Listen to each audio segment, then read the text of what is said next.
Il y a 4 façons de faire entrer le pic en mode interruption.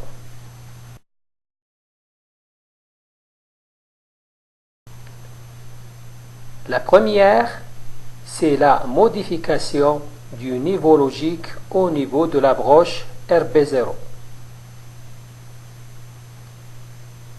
La deuxième façon, c'est la modification du niveau logique au niveau des broches RB4, RB5, RB6 et RB7.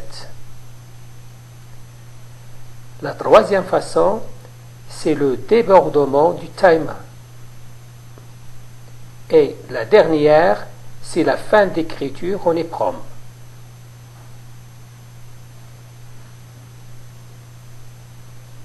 Si on veut faire entrer le pic en mode interruption d'origine RB0, on va suivre ce chemin-là. Donc, il faut positionner le bit Global Interrupt Enable à 1, positionner à 1 Interrupt Enable.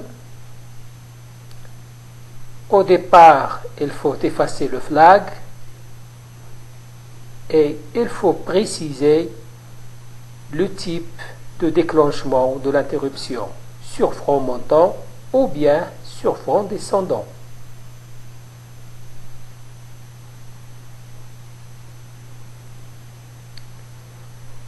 Si on veut le deuxième type d'interruption,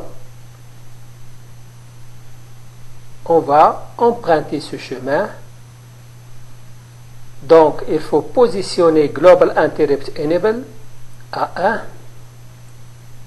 positionner à 1 RBI Enable, et au départ, il faut effacer le flag RBI flag. On vous rappelle que, en mode interruption, le pic se branche directement à l'adresse 04.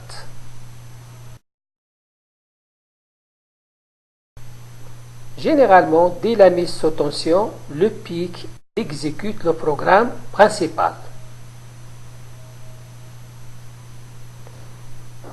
S'il y a demande d'interruption, le pic suspend momentanément l'exécution du programme principal et se branche directement à l'adresse 04.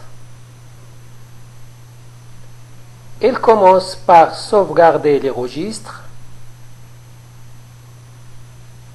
détecter l'événement, traiter le programme de l'interruption proprement dite.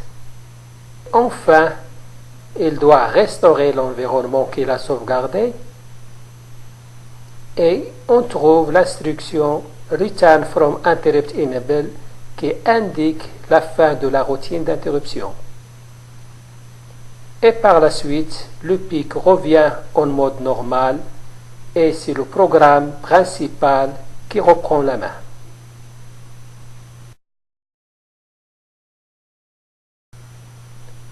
Lorsque le pic entre en mode interruption, la première des choses qu'il faut faire, c'est la sauvegarde des registres. Voilà la routine de sauvegarde. On commence par la sauvegarde du registre W, puis du registre Status.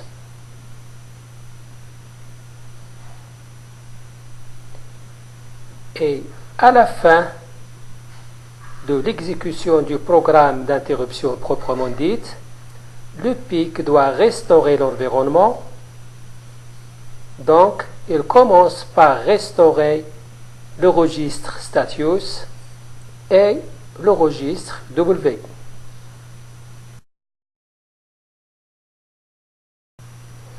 Le registre Interrupt Control. Il y a le bit Global Interrupt Enable, c'est la validation des interruptions. E2 Interrupt Enable, c'est la validation de l'interruption d'origine fin d'écriture au niveau de l'EEPROM. Timer Interrupt Enable, c'est la validation de l'interruption d'origine timer. Interrupt Enable, c'est la validation de l'interruption d'origine RB0. RBI Enable, c'est la validation des interruptions d'origine RB4, RB5, RB6 et RB7. Timer Interrupt Flag, c'est le flag correspondant au timer. Interrupt Flag, c'est le flag correspondant à RB0 et RBI Flag correspond aux interruptions d'origine RB4, RB5, RB6 et RB7.